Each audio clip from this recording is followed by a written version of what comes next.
Hey everybody, what is going on? I hope you guys are all doing well and welcome to another tutorial video. In this video, I'm going to be showing you guys how you can add friends on chess.com. So let's get right into it.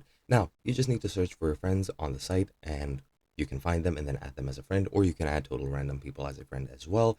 And this is how you do it. As you can see, I'm logged in on the main page, and what I want to do is go over to my social tab. As you can see, you have friends, members, forums, clubs. You can go wherever and find a new member, or you can type a name of a friend if you already have them in your friends list. But once you click on social, as you can see, you get to this page here. You click on members and you can search for the players that you want.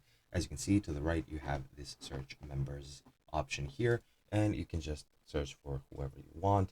Let's see, for example, somebody named Ben. Click search, and as you can see, in a couple of seconds, it should show me all the people named Ben that it could find, and it's taking a long time, so I'll just quit that right there. But yeah, you can just click on whoever you want. This is one of my recent opponents. You just click on them, click on their profile, click add friend, and that is literally all you need to do. When they accept, they'll be your friend, and it is as easy as that. Hope you guys enjoyed, and I'll be seeing you guys in another video.